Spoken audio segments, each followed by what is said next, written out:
देश के युवाओं को उनको सबक सिखाना पड़ेगा, क्योंकि देश के युवा किसी भी जाति और किसी भी धर्म संप्रदाय में बटे हुए नहीं। युवा देश का बहुत अच्छे सपने अंसारी की मौत पर पटाखे छोड़े गए हैं, बहुत अच्छे सपने लेता है युवा, और देश के युवा इस बात को नेस्तानबूद करेंगे। और धन्यवाद इस देश के सभी समाजों को, और खासतौर पर मुस्लिम समाज को भी, ईसाई समाज को भी, कि इस दौरान में जो हालात हैं, जो ध्रुवीकरण करने की कोशिश है, और ख़ासतौर पे अब हिंदुओं को भी जो इस ध्रुवीकरण के शिकार ना होकर सत्ता परिवर्तन का मन बना बैठे हैं।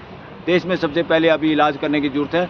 वोट की चोट से अपना इलाज करो, और जितने ये मुद्दे हैं सारे के सारे सोल्व होंगे, और इनकी जांच भी होगी और दोषी पकड़े सर, आप वोट की चोट कह रहे हैं, विपक्ष को कैंडिडेट नहीं मिल रहे, उम्मीदवार नहीं मिल रहे हैं। विपक्ष को कैंडिडेट खूब मिल रहे हैं, बीजेपी को नहीं मिल रहे हैं। इसलिए कांग्रेस के लोगों को उधारे और खरीद के और प्रेशर के वजह से मिला के अपने कैंडिडेट बना रहे हैं। देखो देश में क्या हो रहा है, गठबंधन तितर हो रहा है, गठबंधन के लोग भी इधर उधर भागे जा रहे हैं। गठबंधन के चक्कर में मत छोड़ो। गठबंधन में काफ़ी लोग ऐसे हैं जो पुराने अजगर हैं या छोटे मोटे अजगर हैं, जो काफ़ी हिरन चबाए हुए हैं, निगले हुए हैं, उनको हजम करने में उन्हीं को डर लगता है।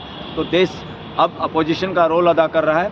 अपोजिशन की ज़्यादा चिंता ना करो, अब पूरे देश ने अपने कंधों पे अपोजिशन का रोल तय कर लिया है, और देश में सत्ता परिवर्तन होने वाला है। आप सब लोग उसमें भागीदार बनिए। सर, विपक्ष बौखला रहा है, एक एक सीट पर दो कैंडिडेट उतार रहा है, सुबह टिकट दी जाती है, शाम को काट दी जाती है। ये तो सारा का सारा, ये सारा इसलिए हो रहा है, बीजेपी अपना जो कर रही होगी, जो टिकटें चेंज करके, ध्रुवीकरण करके, जातियों के आधार पे, धर्म संप्रदाय के आधार पे, तो इस हिसाब से चाहे इलेक्शन से पहले 10 बार बदलना पड़ो, क्या दिक्कत है, बदलने चाहिए। सर, ऐसा क्या हुआ कि भानु प्रताप को टिकट मिलता है, फिर टिकट वापस ले लिया जाता है? अच्छा, मुझे अभी लेटेस्ट इस बात की नॉलेज नहीं है कि उनका टिकट वापस हुआ, क्या आप लोग बता रहे हो गया वापस जी है? मुझे मालूम नहीं, मुझे ना मेरी बात हुई है ना कुछ है। क्या स्थितियाँ रही होंगी, और कुछ ना कुछ अच्छा सोच के स्थानीय नेताओं में विरोध हो सकता है। देखो अब इस वक्त क्या है, इस वक्त देश में लोकतंत्र के लिए, संविधान की रक्षा के लिए, देश के लोगों के फंडामेंटल राइट के रक्षा की बात आ गई है। देश में भाईचारा खत्म होने की बात है, देश में भाईचारा बचाने की बात है, देश को बचाने की बात है, और समाज में बंधुता, समता और भाईचारा बनाने की बात है। उसके लिए कैंडिडेट एक बार क्या 1000 बार भी बदलने की जरूरत है, कोई दिक्कत नहीं। लेकिन सर, कुछ लोग विरोध कर रहे हैं कि भानु प्रताप जी ईवीएम का विरोध कर रहे हैं, खुद ईवीएम का चुनाव लड़ने पहुंच गए। देखिए, बात उसकी नहीं है कि ईवीएम का इलेक्शन लड़ने क्यों पहुंच गए। किसने कहा था ईवीएम का इलेक्शन वो नहीं लड़ेंगे? उनका विरोध आज भी है ईवीएम से। वो तो ये मैंने उनका बयान भी पढ़ा है कि अगर मैं बन भी गया तब भी ईवीएम का विरोध करूंगा, पार्लियामेंट में करूंगा। तो वो तो विरोध में लगातार जारी था उनका। अब तो टिकट कट गया उनका। अच्छा, मुझे मालूम नहीं, टिकट कट गया है। निर्दलीय लड़ेंगे? कोई मुझे नहीं मालूम इस बात का, मेरी उनसे बात नहीं हुई है कि निर्दलीय लड़ेंगे नहीं लड़ेंगे। अगर निर्दलीय लड़ने का भी कोई माहौल है या उनको पता होगा ग्राउंड रियलिटी का, मेरे को उस हल्के की कोई ज़्यादा बात नहीं हो पा रही, आप लोग पर फूट पड़ गई है? नहीं, कोई फूट नहीं है बिल्कुल। हमने तो इसलिए नहीं हो कि वो अपने इलेक्शन की तैयारी में है, और अगर इलेक्शन में प्रचार के लिए भाई के उनके साथ अगर जाना पड़ेगा और वो बुलाएंगे हमें, तो हम नेचुरली। सर, फूट की बात इसलिए कर रहे हैं क्योंकि 3 बार मीटिंग हुई, उसमें भानु प्रताप जी नहीं है, आप हैं सिर्फ। भाई जब से उनको टिकट मिली है, दूसरे हमारे एक साथी का मैंने पढ़ा है कि वो रामपुर से इलेक्शन इंडिपेंडेंट कैंडिडेट की वजह से, महमूद प्राचा।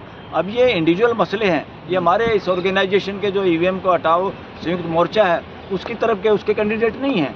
ये अपने पार्टियों में अगर किसी ने उनको कहा होगा, या इंडिविजुअली उनका मन है ऐसा करने का, लिए स्वतंत्र है सब लोग, जिसकी वोट है या जो इलेक्शन लड़ने के काबिल इलेक्शन कंटेस्ट कर सकते हैं। ईवीएम बहाना था, निशाना इधर था। ना ऐसा नहीं है, ऐसा नहीं है। ईवीएम और किसका बहाना था? सिर्फ 3, 4, 5, 10 लोगों का। पूरे देश में इलेक्शन तो पब्लिसिटी स्टैंड करना लेना था। दूसरे देश के लोगों को बहुत इलेक्शन कंटेस्ट करना है, इतना नहीं।